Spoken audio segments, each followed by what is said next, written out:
रविंद्र भवन में साहित्य अकादमी के वार्षिक साहित्योत्सव का उद्घाटन किया। 6 दिनों तक चलने वाला ये कार्यक्रम एशिया का सबसे बड़ा साहित्योत्सव है।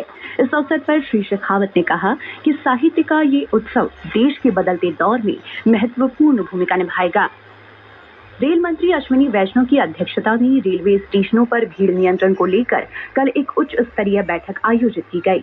इस बैठक में कई महत्वपूर्ण निर्णय लिए गए, जिनका उद्देश्य रेलवे स्टेशनों पर भीड़ भाड़ को नियंत्रित करना और यात्रियों की सुरक्षा सुनिश्चित करना है। इस बीच रेलवे ने कहा कि होली के अवसर पर विशेष रेलगाड़ियों का परिचालन की योजना बनाई गई है, जिसके तहत 900 से अधिक विशेष रेलगाड़ियां चलाई जाएंगी। दिल्ली की मुख्यमंत्री रेखा गुप्ता ने कल जन औषधि दिवस के अवसर पर अशोक विहार स्थित जन औषधि केंद्र का दौरा किया। इस अवसर पर उन्होंने कहा कि दिल्ली सरकार पूरे शहर में प्रधानमंत्री भारतीय जन औषधि परियोजना को लागू करेगी। इसके साथ ही पूरी दिल्ली में जन औषधि केंद्र खोले जाएंगे। दिल्ली नगर निगम ने विशेष सफाई अभियान के अंतर्गत 428 पार्कों से 342 क्विंटल से अधिक ठोस कचरा हटाया है। ये पहल पार्कों की स्वच्छता और सुंदरता को बढ़ाने के उद्देश्य से किया गया, ताकि दिल्ली वासियों को स्वच्छ और स्वस्थ वातावरण मिल सके। दिल्ली सरकार की पर्यावरण मंत्री मनजिंदर सिंह सिरसा ने कल बायोमेडिकल कचरा प्रबंधन जागरूकता कार्यशाला का उद्घाटन किया। ये कार्यशाला दिल्ली प्रदूषण नियंत्रण समिति और व्यावसायिक और पर्यावरणीय स्वास्थ्य केंद्र के संयुक्त तत्वाधान में आयोजित की गई।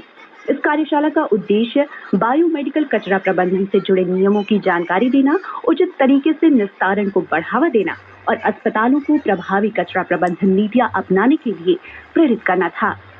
और अब खबरें मुंबई से। महाराष्ट्र के मुख्यमंत्री देवेंद्र फडणवीस ने कल आश्वासन दिया कि शहर की परिवहन व्यवस्था को मजबूत करने के लिए मुंबई के मेट्रो नेटवर्क का विस्तार तेजी से हो रहा है। राज्य विधानसभा को संबोधित करते हुए उन्होंने कहा कि देश का सबसे लंबा भूमिगत मेट्रो कॉरिडोर 3 जून तक चालू हो जाएगा। इस क्षेत्र की सभी मेट्रो परियोजनाओं के अगले 3 वर्षों में पूरा होने की उम्मीद है।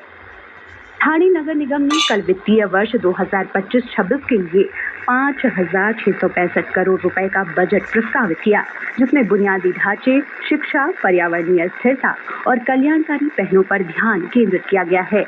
बजट में सतत शहरी विकास, सार्वजनिक परिवहन को मजबूत करने, नगर पालिका स्कूलों को उन्नत करने और महिलाओं, वरिष्ठ नागरिकों और विकलांग व्यक्तियों के लिए कल्याणकारी योजनाओं को लागू करने पर ध्यान केंद्रित किया गया है।